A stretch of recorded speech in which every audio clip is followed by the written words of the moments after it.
ಇವತ್ತಿನ ದಿನ ಈ ಶುಭ ಸಂಜೆಯಲ್ಲಿ 8ನೇ ವರ್ಷದ ಕುರಾನ್ ಪ್ರವಚನ ಕಾರ್ಯಕ್ರಮವನ್ನು ನಮ್ಮ ಬಸವ ಕಲ್ಯಾಣ ಬಸವಾದಿ ಶಿವಶರಣರ ಕ್ರಾಂತಿ ಭೂಮಿ ಮತ್ತು ಸಮತಾ ಭೂಮಿ ಎಂದೇ ನಾವು ಈ ಭೂಮಿಯನ್ನು ಕರೀತಾ ಇದ್ದೇವೆ.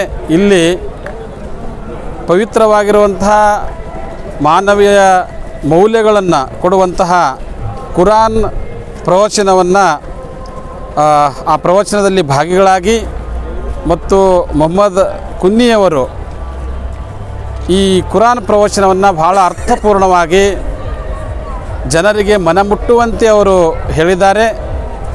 ನಮಗೂ ಕೂಡ ಈ ಒಂದು ಕಾರ್ಯಕ್ರಮದಲ್ಲಿ ಭಾಗಿಯಾಗಿ ತುಂಬ ಖುಷಿಯಾಯಿತು. ಈ ಮುಖಾಂತರ ನಾನು ಜನಗಳಿಗೆ ಸಂದೇಶವನ್ನು ಕೊಡಲು ಇಚ್ಛಪಡ್ತಾ ಇದ್ದೇನೆ. ಎಲ್ಲ ಧರ್ಮಗಳ ಮೂಲ ಉದ್ದೇಶ ಒಂದೇ ಇದೆ, ಮಾನವೀಯತೆ, ಪ್ರೇಮ.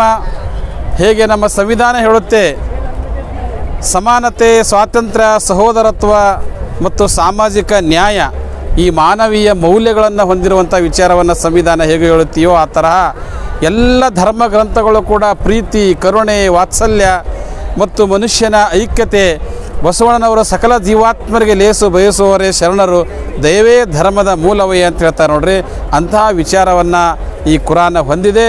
ಅಂತಹ ಕುರಾನದ ತತ್ವ ಇರ್ಬೋದು, ಬಸವಾದಿ ಶಿವಶರಣರ ತತ್ವ ಇರ್ಬೋದು, ಮತ್ತು ಬುದ್ಧನ ತತ್ವ ಇರ್ಬೋದು, ಮಹಾವೀರರ ತತ್ವ ಇರ್ಬೋದು, ಯೇಸುವಿನ ತತ್ವ ಇರ್ಬೋದು, ನಮ್ಮ ದೇಶದ ಅನೇಕ ಸಂತ ಮಹಾತ್ಮರ ವಿಚಾರ ಏನು ಮಾನವೀಯ ಮುಕ್ತಿಯ ವಿಚಾರ ಏನಿದೆ ಅಂತಹ ವಿಚಾರವನ್ನು ನಾವೆಲ್ಲರೂ ಪಡೆದು ಈ ಕುರಾನ ಪ್ರವಚನದ ಲಾಭವನ್ನು ಪಡೆದು ನಾವೆಲ್ಲರೂ ಮಾನವರಾಗಿ ಆ ಭಗವಂತನ ಮಕ್ಕಳಾಗಿ ಅಣ್ಣ ತಮ್ಮರಂತೆ ಈ ದೇಶದಲ್ಲಿ ಬದುಕಬೇಕು ಅನ್ನುವಂಥ ಸಂದೇಶವನ್ನು ಇವತ್ತಿನ ದಿನ ನಾನು ನಿಮ್ಮೆಲ್ಲರಿಗೂ ಕೊಡ್ತಾ ಇದ್ದೇನೆ. ಶ್ರೀ ಗುರು ಬಸವಲಿಂಗಾಯ ನಮಃ.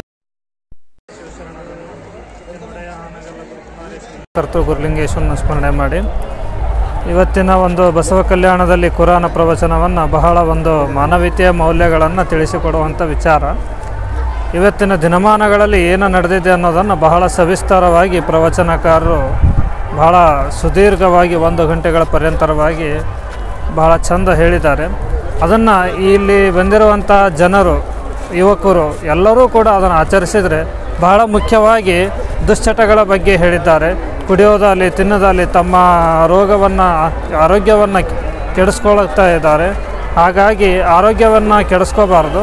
ಆರೋಗ್ಯವನ್ನು ಸುಧಾರಣೆ ಮಾಡಬೇಕಪ್ಪ ಅಂದ್ರೆ ನಾವು ದುಶ್ಚಟಗಳನ್ನು ಬಿಡಬೇಕು ಅಂತಕ್ಕಂಥ ಮಾತನ್ನು ಹೇಳಿ, ತಾವು ಎಲ್ಲರೂ ಕೂಡ ಇಲ್ಲಿ ಹೇಳಿರುವಂಥ ವಿಚಾರವನ್ನು ನಿಮ್ಮ ಜೀವನದಲ್ಲಿ ಅಳವಡಿಸಿಕೊಂಡ್ರೆ, ಆಚರಣೆಗೆ ತಂದ್ರೆ ಬಹಳ ಒಳ್ಳೆಯದಾಗುತ್ತೆ ಅಂತಕ್ಕಂಥ ಮಾತನ್ನು ಹೇಳಿ 2 ಮಾತುಗಳು